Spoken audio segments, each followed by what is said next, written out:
श्री शिवाय नमस्तुभ्यम। हम सबको पता है कि आज है 19 फरवरी यानी कि बहुत ही ज़्यादा पवित्र दिन और वो दिन का नाम है फुलेरा दूज। ये वही दिन है जब भोले बाबा को सबसे पहले धतूरा समर्पित किया गया था। इसीलिए आज की इस वीडियो में हम लोग एक फुलेरा दीपक अपने घर पे लगाएंगे। ध्यान रखिएगा, ये उपाय सुबह के टाइम पे या दोपहर के टाइम पे नहीं करनी है। शाम के टाइम पे प्रदोष काल के बाद में ही आप इस उपाय को कर सकते हैं, ठीक है ना। बहुत स्पेशल सी वीडियो, एक छोटा सा दिया मात्र लगाना है, घर में सुख शांति समृद्धि का वास बना रहेगा, ठीक है ना। चलो समझने की कोशिश करते हैं। स्क्रीन पर आप लोग को दिखाई दे रहा होगा धतूरा। अरे दिख रहा है कि नहीं दिख रहा? क्या करिएगा, मात्र एक धतूरा ले लो, बहुत ज़्यादा कुछ नहीं करनी है। देखो अब यहाँ पर भी थोड़ा सा एक्सेप्शन समझ लो। अगर धतूरा मिल जाता है, आज दिन कौन सा है, धतूरे वाला ही दिन है, तो धतूरा अगर मिल जाता है तो बहुत अच्छी बात है। और अगर धतूरा नहीं मिलता है तो बिल्कुल परेशान ना हो। धतूरे के स्थान पर आप अगर कनेर का फूल मिल जाए तो वो ले लो, कनेर भी नहीं मिलता है तो चावल का दाना ले लेना, ठीक है ना। भोले बाबा की शिवलिंग के पास पहुंचो। फुलेरा दूज का ये दिन है तो एक छोटा सा दिया लेना और भोले बाबा के शिवलिंग के पास में उस दीपक को रखना। इस उपाय का नियम ये कहता है कि आज के दिन जो हमें दिया लेना चाहिए वो आटे का दिया लेना चाहिए। कौन सा दिया लेना चाहिए? आटे का दिया। अब अगर आटे का दिया बनाना नहीं आ रहा है तो कोई बात नहीं, मिट्टी का ले लो, बट कोशिश करना आटे का दिया। आज के दिन दीपक लगती है चौमुखी बत्ती की। चौमुखी मतलब क्या होता है कि जिसमें 4 ऐसे मुख बने हो बत्ती में। लगा दिया। अब अभी भी मैंने आपसे कहा है कि अगर आपके पास में धतूरा है तो इसी दीपक के बगल में आप धतूरे को रख देना। धतूरा ना मिले तो दीपक के नीचे चावल के दाने को रख देना। चावल का दाना नहीं है तो आप कनेर के पुष्प, मतलब तीनों में से कोई भी एक चीज़ अगर आपको मिल जाती है तो उसको रखिएगा। दीपक को प्रज्वलित करना होगा। क्या करना है? दीपक को जलाना है। जब दीप जलाओगे तो आपको यह विनती करनी है, हे शिव शंभु भोलेनाथ, आज इस फुलेरा दूज के दिन जब आपके ऊपर सबसे पहले धतूरा समर्पित किया गया था, अपने जीवन के कष्टों को दूर करने के लिए उसी धतूरे को इस्तेमाल करके आज हम ये उपाय कर रहे हैं। इसे स्वीकार करें शिव शंभु।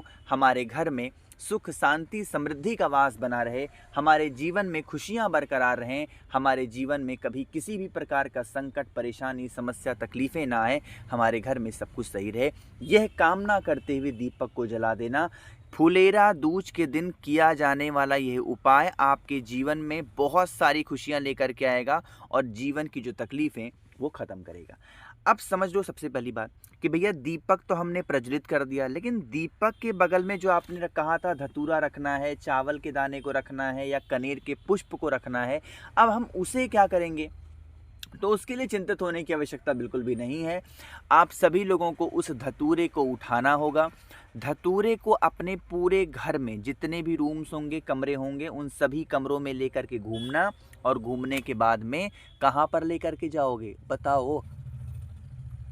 किसी भी हरे भरे वृक्ष के, ध्यान रखिएगा, ऐसे जगह उस धतूरे को फेंकना जहाँ पर किसी का पैर उस धतूरे पे ना लगे, क्योंकि वो धतूरा आपके जीवन के कष्टों को लेकर के घर के बाहर जा रहा है। अब अगर वो किसी के पैरों को टच होता है तो आपके जीवन के जो कष्ट होंगे वो उसके यहाँ पहुँच जाएंगे। तो इन चीज़ों का ध्यान रखना है कि आपके द्वारा किया गया कोई भी कार्य किसी को नुकसान ना पहुँचाए, ठीक है ना। तो धतूरे को ऐसी जगह फेंकना करना ज़रूर है इस फुलेरा दूज का ये उपाय, ठीक। पहला उपाय समझ में आ गया है। आगे बढ़ते हैं। इस वीडियो पे करने वाले हम लोग दूसरे उपाय की तरफ, जो कि हमें करना है किससे? शहद के साथ में करना है। शहद का ये उपाय तो करेंगे, लेकिन पहले इसके फायदे तो समझ लो कि क्या इसके बेनिफिट होते हैं। ऐसा माना जाता है या आप कह सकते हो ऐसा कहा जाता है कि शहद का जब हम उपाय करते हैं तो वो क्रोध का नाश करता है, क्योंकि मीठा क्या होता है? मिठास लेकर के आता है। जो आपके जीवन में क्रोध की भाव रखता है उसके मन में भी क्या भरता है? मिठास भरता है। तो आप लोगों को शहद लेना है। क्रोध के लिए, गुस्से के लिए इस उपाय को कर रहे हैं। शहद हुआ। शहद के साथ में देसी घी। देखो देसी घी मार्केट में भी अवेलेबल है और आप अपने घर पे अगर बनाते हो, पकाते हो, दूध को खौला खौला के तो भी चल सकता है, कोई दिक्कत नहीं है। तो घी लेना और फिर तांबे का पात्र लेंगे, उसके अंदर जल भरेंगे और जल के अंदर गंगा जल डालेंगे। फिर आप इस कलश को उठाइएगा और लेके पहुंच जाएंगे भोले बाबा के शिवलिंग के पास में। अच्छा, क्रोध के लिए एक स्थान बनाया गया है शिवलिंग पर। बनाया क्या गया है, होता ही ये समझ लो। वो कौन सा स्थान है, वो यही स्थान होता है। ये कौन सा स्थान है, इसे कहते हैं माता का हस्तकमल, यानी प्यार से इसे कटी भाग के नाम से भी जाना जाता है। तो क्या करना है, इसी कटी भाग के ऊपर आप लोगों को खूब अच्छे तरीके से जो आपके पास में शहद है, जो आपके पास में घी है, उसका लेपन करेंगे। अब सुनिएगा, ये उपाय थोड़ा सा डिफरेंट है। सभी उपाय के तरीके से यहाँ तक तो चीज़ें कॉमन है, इसके बाद चीज़ों में परिवर्तन होता है। वो परिवर्तन क्या है, अब यहाँ पर समझो। जैसे, एक मिनट, घी उसका लेपन कर दिया।